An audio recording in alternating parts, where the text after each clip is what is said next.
Bismillah, walhamdulillah, wassalatu wassalamu ala rasulillah. Au nom d'Allah, louange à lui et prière et salut sur son messager. Je vous souhaite à tous une sincère repentance, une protection de toute épidémie et une vie pleine de piété et de droiture. Mes frères et sœurs, musulmans et non musulmans, francophones, assalamu alaikum, bonjour. Je vous rappelle que ces vidéos sont un enseignement juste et simple de l'islam. Donc, Allah vous récompensera pour votre participation à la diffusion de sa parole et valorisera votre travail. Je vous présente ce 20e numéro concernant la miséricorde d'Allah. L'homme est une créature d'Allah, avec ses forces et faiblesses. Il trouve toujours près de lui Allah, présent en toutes circonstances s'il le sollicite. En ce sens, il est important pour tout musulman de ne jamais désespérer de la miséricorde d'Allah.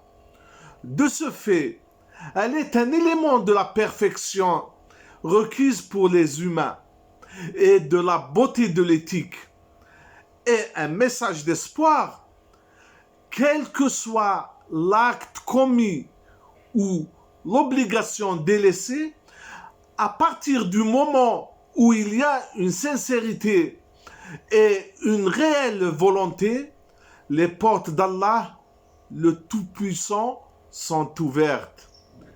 Quelle que soit sa situation vis-à-vis d'Allah, le musulman doit penser bien de lui et bien en lui. À partir du moment où il fait cet effort pour revenir vers Allah, il le trouvera et trouvera sa miséricorde. Soulignons seulement qu'il faut prendre conscience de la nécessité de se repentir et être prêt à faire des efforts pour le satisfaire et avoir toujours un espoir actif, c'est-à-dire pouvoir et vouloir agir dans le bon sens. Mes frères et sœurs, sachez que ceux qui ne connaissent pas Allah désespèrent de sa miséricorde.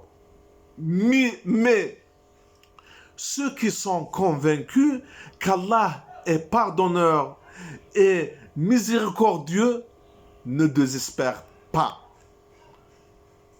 Voyons maintenant l'importance octroyée par Allah et puis par l'islam à la miséricorde et à sa place dans la vie de toujours du croyant. Commençons par la citation au nom d'Allah. Bismillah. Elle est le début de chaque intention, parole et mouvement du croyant. C'est-à-dire, elle est toujours présente. C'est l'éducation et l'approche du musulman. Allah est Dieu de qui dérivent tous les êtres et de qui tout commence. De cette manière, elle n'est pas complète. On doit lui rajouter des attributs, sifat, qui ne peuvent être que très importants. Elle devient complète par « Au nom d'Allah, le miséricordieux et le clément ». Bismillahirrahmanirrahim.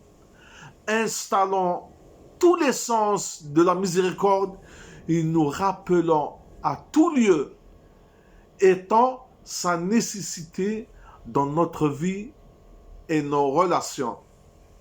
Mes frères et sœurs, ces attributs, sifat, on les trouve de la même manière dans la première sourate Al-Fatiha. On répète cette sourate avec ses attributs dans la prière au minimum 17 fois par jour. C'est un autre rappel de l'importance de la miséricorde. Ainsi, sa présence dans toutes nos conditions, nos situations et notre culte, au moment de crise, problème et même du désespoir, elle ressemble à une belle brise Nassim qui fait revivre, rafraîchit les poitrines et les cœurs.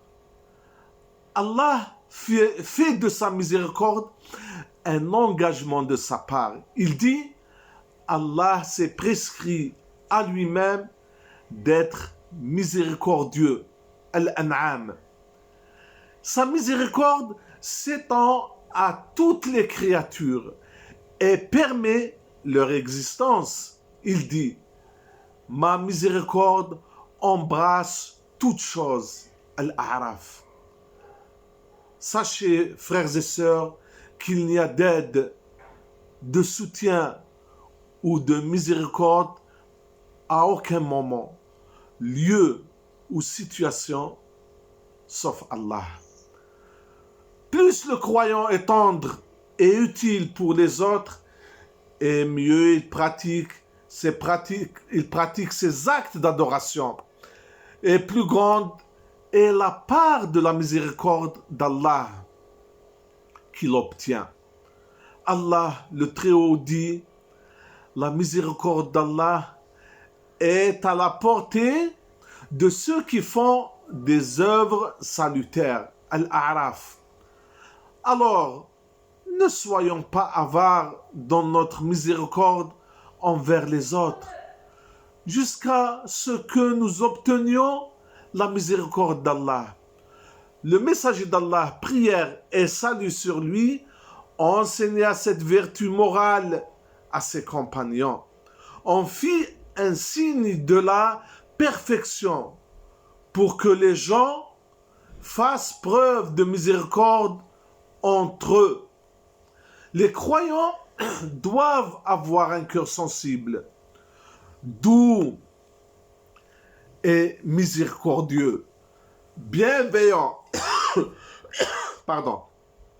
et bienveillant envers tout le monde, surtout les faibles, les gens tristes, les nécessiteux ou les affligés, al-Mossabin, convaincu qu'il ne jouira de la miséricorde d'Allah qu'en étant miséricordieux envers les gens. Il dit prière et salut sur lui, les miséricordieux, le miséricordieux leur fera miséricorde. Soyez miséricordieux avec ceux qui sont sur la terre, et Allah sera miséricordieux avec vous. Rapporté par Al-Bukhari et Muslim. Comme il dit, que puis-je faire pour vous si Allah a arraché la miséricorde de votre cœur? Rapporté par Al-Bukhari. Quand Allah ouvre les portes de sa miséricorde, personne ne peut la retenir.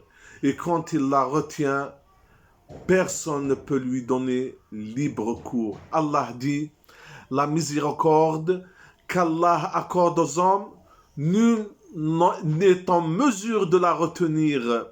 Et ce qu'il retient, nul autre que lui ne peut lui donner libre cours. Car il est le Tout-Puissant, le Sage, Fatir. Le messager d'Allah, prière et salut sur lui, fut envoyé en guise de miséricorde à tous les humains. Allah dit, nous ne t'avons envoyé que comme miséricorde pour l'univers. Al-Anbiya. Sa vie fut marquée par la miséricorde, qui répandait son arôme grâce à la science et l'indulgence qu'Allah avait déposée dans son cœur, son amabilité et sa bienfaisance, sa douceur et sa gentillesse, ainsi que sa générosité. Du fait de toutes ces qualités, reflétant la miséricorde la plus pure, la sensibilité la plus immense et la magnanimité, shahama, la plus grande. Allah fait son éloge dans le verset. C'est par un effet de la grâce d'Allah que tu es si conciliant envers les hommes, car si tu te montrais brutal ou inhumain avec eux, ils se seraient tous détachés de toi. Ali Imran. Il est notre modèle. Il est notre modèle dans notre vie quotidienne, dans notre culte, dans notre obéissance à Allah et à lui, et dans nos relations avec les créatures d'Allah. C'est là la marque de l'islam et l'éducation du meilleur des humains. Et l'histoire a enregistré des scènes de cette miséricorde qui a aidé les musulmans à diriger le monde vers l'amour et l'entente, à réaliser le bonheur et la paix et à éclairer leur vie par les qualités de bienfaisance. Quiconque se prive de la miséricorde fera partie des damnés et méritera la colère divine. Le messager d'Allah, prière et salut sur lui, a dit « Seul le cœur du damné, Shaqi, est privé de miséricorde. » Rapporté par Al-Tirmidhi. Qu'Allah nous pardonne nos fautes et nous aide à être parmi ses adorateurs sincères. Salam.